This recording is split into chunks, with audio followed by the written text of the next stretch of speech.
현대인의 생명을 위협하는 대표적인 질환, 암. 현대의학의 3대 암 치료법은 외과적 수술과 항암 대비 방사선 치료. 하지만 말기암인 경우 암 완치는 고작 20%. 첨단 현대의학도 암을 불치병으로 남겨놓은 상황인데 현대의학이 풀지 못하고 있는 불치병들, 그 해법을 면역력 강화에서 찾고자 하는 시도들이 새롭게 관심을 모으고 있다. 이런 가운데 산학연 협동의 면역 연구 개발은 경쟁력 있는 결실을 연이어 내놓고 있는데 과감한 투자와 지속적인 연구로 부작용 없는 면역 치료에 도전하는 우리 의료계의 변화. 천연 생약제에서 추출한 성분으로 만든 항암 기능성 식품이 국내에서 처음으로 개발돼서 이르면 이달 안에 시판될 예정입니다. 조용호 기자가 전합니다. 항암과 암치료 부작용이나 성인병을 예방하기 위해 개발된 기능성 식품입니다. 해모힘과 해바통으로 이름 지어진 이들 식품은 생체 손상을 막고 조혈과 면역 증진, 생체 조직의 재생을 촉진하는 기능을 발휘합니다. 이러한 효능을 입증하기 위해 쥐에게 암세포를 투여해봤습니다. 암세포가 계속 전이되는 왼쪽 쥐와는 달리 기능성 식품을 투여한 오른쪽 쥐에서는 암세포 억제 효과가 나타났습니다. 이번에 개발된 이 두 기능성 식품은 해바라기와 당귀 등 우리의 전통 한약재에서 그 성분을 추출했습니다. 생명공학과 방사선 기술로 천연생약제를 조합해 새로운 복합 물질을 만드는 방식을 썼습니다. 각각의 성분들을 분리를 해서 그것의 각각의 효능을 검증한 다음에 효능을 극대화할 수 있게 다시 그 성분들을 재구성한 겁니다. 종전의 천연생리 활성물질은 항암 효능에 한계가 있고 독성까지 강했습니다. 하지만 이번에 개발된 항암 기능성 식품은 여러 성분을 조합해 효능을 높이고 독성은 없앴습니다. 이들 항암 기능성 식품은 원자력 병원 등에서의 임상시험과 병행해 이번 달 안에 시판될 예정입니다. KBS 뉴스 조용호입니다. 환자의 면역력을 탁월하게 높여주는 새로운 생약 복합제가 국내 연구진에 의해 개발됐습니다. 임상시험 결과 백혈구 회복을 높여주고 암치료 부작용도 크게 없애주는 것으로 나타났습니다. 최상원 기자가 소개합니다. 생약을 섞어서 만든 해모임이란 생약물질입니다.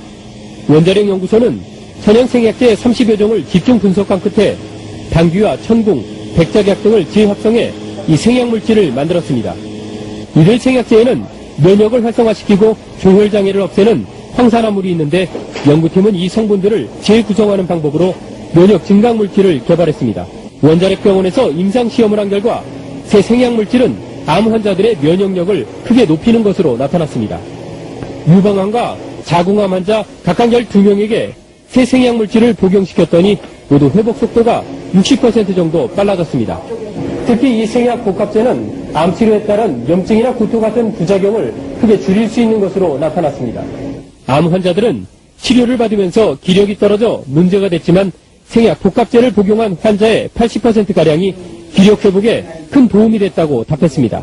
해모힘을 먹은 환자들은 정신 무력감이 많이 없어져서 더 약을 요구하는 환자들이 많았습니다. 연구팀은 이 물질에 대한 2, 3차 임상시험을 거쳐 신약 개발에 나설 계획입니다. KBS 뉴스 최성원입니다.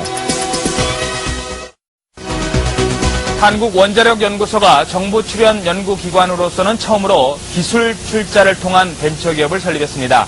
이번 투자는 금전이 아닌 기술 투자에서 연구기관 벤처 창업의 새로운 모델로 평가받고 있습니다. 대전에서 이정우 기자가 보도합니다.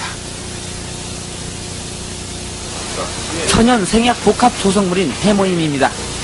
한국원자력연구소가 중장기 연구개발 사업으로 개발한 이 생약 복합제는 동물 실험과 암 환자 임상실험에서 효능이 입증되고 있습니다.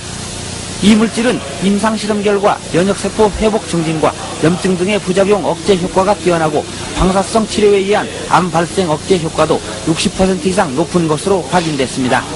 암 환자 치료 시에 보조제로 활용할 수 있는 것뿐만 아니라 성인병이나 만성질환 환자들에서 면역 조절 기능 회복에 아주 잘 활용될 수 있을 거로 생각이 됩니다. 이 연구 성과물이 기술 출자 형태로 산업체에 이전돼 벤처기업으로 다시 태어났습니다. 이번 기술 출자는 한국원자력연구소가 직접 벤처기업에 공동으로 참여하는 방식으로 그동안의 단순한 기술 이전과는 다릅니다. 정부 출연 연구기관의 기술 출자로 탄생한 벤처기업의 공식 출범은 연구 성과물에 대한 새로운 장을 열고 있습니다. 정부 지원만을 받는 연구소에서 탈피해 연구 성과물의 상용화, 산업화를 통해 경쟁력을 강화하고 이익금을 환수해 연구 기반 확충에도 도움을 줄 수 있다는 설명입니다. 연구자들이 더 용기를 가지고 더 좋은 연구 성과 내고 성과가 나오는 대로 민간에 이렇게 기술을 넘겨줘서 민간이 또 새로운 기업을 자꾸 창출하는 그런 아마 좋은 전기를 마련했다고 이렇게 봅니다. 기술투자 벤처기업은 금전 등 실물 자산이 아닌 특허와 실용신안 등 기술 투자로 이루어지기 때문에 연구기관 벤처 창업의 새로운 모델로 평가받고 있습니다. YTN 이정우입니다.